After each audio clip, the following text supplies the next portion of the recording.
Imagine waking up one day and realizing that your happiness is no longer tied to someone else's presence, approval, or validation. Imagine standing in front of a mirror, looking at yourself and thinking, I am enough. Not because someone told you so, not because you finally fit into society's mold of success, but because deep down you believe it. That's the power of learning to be happy alone. For most of us, the idea of being alone feels uncomfortable. We've been conditioned to believe that happiness is something we find with others, in relationships and friendships, in social gatherings. We are taught that solitude is loneliness, that silence is emptiness. But what if that's not true? What if happiness isn't about who is with you, but about who you are with yourself? Think about the times you felt lonely in a crowded room, the times you smiled in a conversation but felt invisible inside, the times you surrounded yourself with people just to avoid facing your own thoughts. If loneliness was truly about being alone, why do we feel it even when we aren't? Maybe loneliness isn't the absence of people. Maybe it's the absence of connection with ourselves. There is an incredible freedom in learning to enjoy your own company, to sit in a quiet room and not feel the need to distract yourself. You take yourself out on a walk, not because you're escaping something, but because you genuinely enjoy your own thoughts. To travel, to eat at your favorite restaurant, to laugh at your own silly jokes, and to feel completely unapologetically at peace with yourself. That kind of happiness, the kind that comes from within, is unshakable. It's not built on someone else's presence, so it can't be destroyed by their absence. The truth is, when you are happy alone, you become the kind of person who attracts the right people, not out of need, but out of choice. You don't depend on someone to complete you, you invite them to complement you.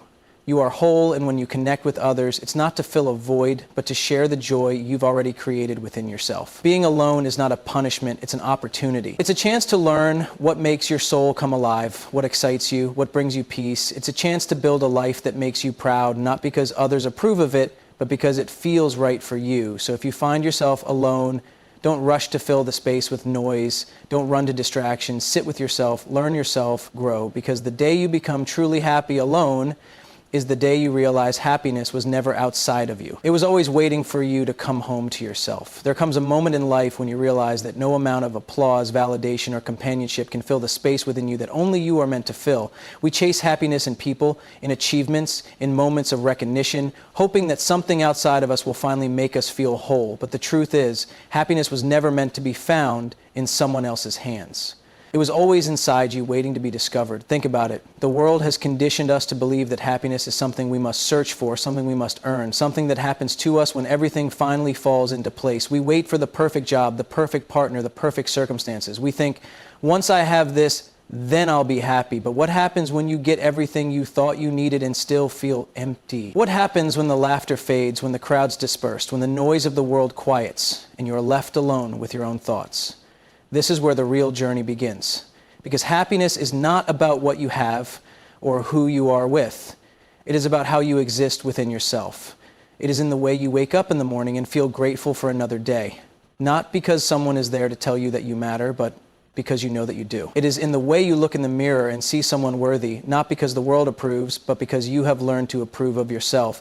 When you find happiness within, you are no longer at the mercy of circumstances. Life can change, people can leave, things can fall apart, but your peace remains. You are no longer chasing happiness, you are living it. And that kind of happiness is untouchable. It doesn't depend on recognition, relationships, or rewards. It is simply a state of being. So the real question is not, how do I find happiness? The real question is, why have I been looking for something that was inside me all along? The day you stop searching for happiness outside of yourself is the day you will finally feel it within. And when that day comes, you will understand that being alone was never the problem. The real challenge was learning to be enough for yourself, and now you are. There's a strange paradox about loneliness. It doesn't always come from being alone. Some of the loneliest moments happen in a crowded room, in a conversation where no one truly hears you, in a relationship that feels like an echo of something that once was. We are taught to fear solitude as if it's an emptiness to be filled. But in reality, loneliness isn't about the absence of people. It's about the absence of connection, especially the one you have with yourself. We spend so much time seeking belonging in others that we forget to belong to ourselves. We attach our happiness to friendships, relationships, and social circles, thinking they will protect us from feeling lonely. But the truth is, no amount of external connection can make up for the disconnect within. You can be surrounded by love and still feel isolated if you have not learned to be at peace with yourself, Being alone is not the same as being lonely. In fact, some of the most powerful, transformative moments in life happen in solitude. It is in those quiet spaces where you meet the most important person in your life, you. When you stop running from yourself, when you sit in the silence and listen, you start to understand who you truly are. You begin to appreciate your own company, to nurture your thoughts, to feel at home within your own mind. Loneliness fades the moment you realize you were never meant to find yourself in other people, you were meant to find yourself within. And when you do, you no longer fear being alone because you've discovered the one person who will always be there for you. There is an art to enjoying your own company, a kind of quiet strength that comes from knowing you are enough even when no one else is around. But for most of us, the idea of being alone feels unsettling. We fill our days with distractions, surround ourselves with noise, and keep moving just to avoid sitting still with our own thoughts. We convince ourselves that happiness is something found in shared moments, in laughter with others, in the presence of someone who makes us feel seen. And while human connection is beautiful, there is a different kind of power in learning to find joy in being with yourself. Think about this. When was the last time you did something just for you? Not to impress, not to share on social media, not to prove a point, just because it made you happy. Learning to enjoy your own company means stepping into a space where your happiness is no longer dependent on anyone else. It means finding pleasure in the small things, a walk at sunset, a song that speaks to your soul, a book that takes you to another world, a quiet cup of coffee in the morning where the only conversation is the one you have with yourself. At first, solitude may feel like silence, but soon you realize it is full of life.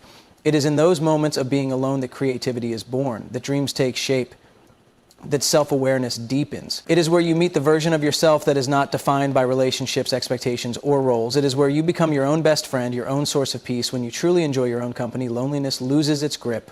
You are no longer waiting for someone else to make life exciting because you have learned to create that excitement for yourself. You don't need permission to be happy, to feel complete, to embrace the life that is unfolding right in front of you. You realize that happiness was never in someone else's hands. It was always within you, waiting for you to claim it. Something shifts the moment you stop looking for someone to complete you. The world teaches us that love, friendship, and validation are what make us whole, that without them, something is missing. But the truth is, when you learn to be happy alone, you no longer search for someone to fill the gaps in your life. You fill them yourself, and in doing so, you become someone who attracts people not out of loneliness, but out of choice. Think about it. When you meet someone who is truly at peace with themselves, who radiates confidence, who doesn't need attention, but carries an energy that draws people in, there's something magnetic about them. They are not searching for someone to give them happiness. They already have it. And that kind of presence is powerful, because when you no longer seek happiness from others, you create space for relationships that are real. Connections built not on dependence, but on mutual joy and understanding. Being whole on your own means that when you let people into your life, it's not because you need them to make you feel worthy, but because you genuinely enjoy their presence. You are not clinging to them out of fear of being alone. You are not shaping yourself into someone you're not just to be accepted. Instead, you stand firm in who you are, and the right people naturally align with that energy. Happiness that comes from within is unshakable. It is not threatened by distance, by change, by the ebb and flow of relationships. It allows you to love freely without fear of losing yourself. It gives you the courage to walk away from what doesn't serve you, knowing that your happiness was never dependent on someone else to begin with. When you are happy alone, you become the kind of person who doesn't need a crowd to feel important, who doesn't need constant reassurance to feel loved. You don't chase people because you know that the right ones will stay, and the ones who don't, they were never meant to. Because the most beautiful thing about learning to be happy alone is this: you stop settling for anything less than the love, respect, and joy you have already learned to give yourself. There is a rare kind of freedom in being alone, not the kind that feels like isolation, but the kind that feels like expansion, the kind where you finally have the space to hear your own thoughts, to listen to your own desires, to rediscover parts of yourself that have been drowned out by the noise of the world. Too often we see solitude as something to escape from, when in reality it is one of life's greatest opportunities for growth. When you are alone, you are no longer performing for anyone. There is no pressure to fit into a role, no need to impress, no expectation to be anything other than yourself. And in that space of honesty, you begin to understand who you truly are. You start to notice what excites you, what brings you peace, what makes your heart race, not because someone else approves of it, but because it feels right to you. Growth happens in solitude. It's in those moments of stillness that you reflect, that you heal, that you push yourself beyond what you thought you were capable of. It's where creativity is born, where new dreams take shape, where you begin to build a life that is aligned with your values, not someone else's expectations. When you stop fearing solitude, you start using it. You turn quiet evenings into moments of inspiration, solo adventures into journeys of self-discovery, time alone into time that strengthens you rather than weakens you. And the most beautiful thing about embracing solitude is that it teaches you how to love yourself. Not just in the surface level way of self-care routines and motivational quotes, but in the deep, unwavering way that allows you to stand in any room, in any situation, and feel at home within yourself. You become your own source of comfort, your own safe space, your own greatest supporter. When you see solitude as an opportunity instead of a punishment, your whole perspective shifts. You stop waiting for life to begin when someone else shows up. You stop depending on outside forces to create meaning for you. Instead, you realize that this moment, this space you are in, this journey you are on, it is already enough. And so are you. Happiness is not something you find in another person, a perfect moment, or an ideal circumstance. It is something you build within yourself. Something that grows when you stop searching outside and start looking inward. The greatest realization in life is understanding that you were never incomplete to begin with. Everything you have been chasing, validation, love, fulfillment, has always been within you, waiting for you to recognize it. There is nothing wrong with desiring companionship, with enjoying the presence of others, with building deep, meaningful relationships. But the moment your happiness becomes dependent on someone else, you give away your power. The strongest, most peaceful people in the world are not those who have never been alone, but those who have learned to embrace it, who have turned solitude into strength, who have discovered that their own company is not just enough, but extraordinary. When you learn to be happy alone, you stop living in fear of loneliness. You stop settling for relationships that drain you just because you're afraid of being on your own. You stop relying on distractions to avoid your thoughts. Instead, you step into your power. You wake up every day knowing that your joy does not depend on an external factor, that your sense of purpose is not tied to someone else's presence, and that you have the ability to create a fulfilling, meaningful life on your own terms. The world may tell you that happiness is found in love, in friendships, in being surrounded by people, but the deepest, truest form of happiness comes from knowing that even when the world is silent, even when the crowd is gone, even when you are standing alone, you are still enough. And that is a kind of happiness no one can take away from you.